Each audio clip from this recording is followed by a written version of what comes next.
Et tous les matins à 7h22, ça c'est le rendez-vous tous les jours, c'est avec Laurent Tessier, Dimitri Pavlenko. Bonjour Laurent. Bonjour à tous. Vous revenez sur l'enquête concernant la mort de Quentin. Vous avez regardé les réactions après la conférence de presse du procureur de la République de Lyon. La mort de Quentin, 23 ans, n'est pas liée à une rixe, un affrontement, comme nous avons pu l'entendre dans d'autres médias, dans les discours de certains politiciens. Le procureur de la République a été clair hier après-midi.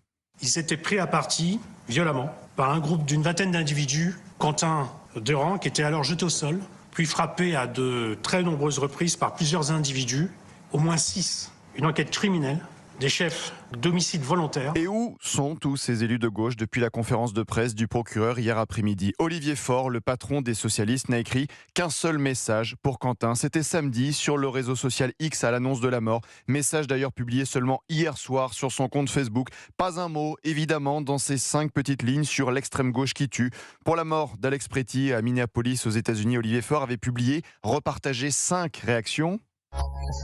Ice, là-bas, ici, ailleurs, à Minneapolis. Olivier Faure sait prendre son portable pour partager hier soir une publication du milliardaire de gauche Mathieu Pigasse. Je cite, 5 médias s'unissent pour dire stop à l'extrême droite, c'est cela la bataille culturelle. Quel sens du timing. Le patron du PS a écrit en partageant ce message, s'unir pour être plus fort ensemble. Mais attendez, s'unir avec LFI, contre le RN, comme Aurore Laluc, députée européenne du mouvement de Raphaël Glucksmann, place publique hier sur France Info. Je ne mets pas un signe égal et je ne le ferai jamais.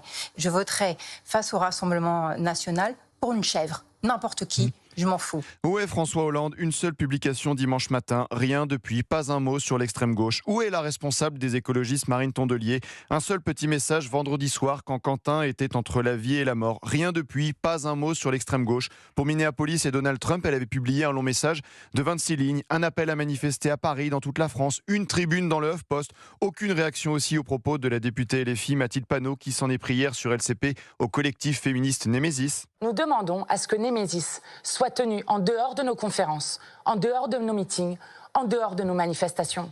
Sinon, ça va mal finir. Et d'autres organisations. Sinon, ça va mal finir. Où est le secrétaire national du Parti communiste français, Fabien Roussel? Un seul message samedi soir, rien depuis, c'est le service minimum. Socialiste, écologiste, communiste. Qu'allez-vous faire pour les municipales avec LFI dans un mois? Vous alliez lors de second tour à la France Insoumise. Quand on voit qu'une élue comme Rima Hassan partage un article audio de France Info sur la mort de Quentin et ce titre, il a refusé d'aller à l'hôpital. Le sous-texte, c'est pour ça qu'il est mort. Où sont Olivier Faure, François Hollande, Marine Tondelier, Fabien Roussel? Je pose la question ce matin. Merci Laurent Tessier. On va vous retrouver cet après-midi sur Europe 1, 16h-18h. Pascal Pro et vous.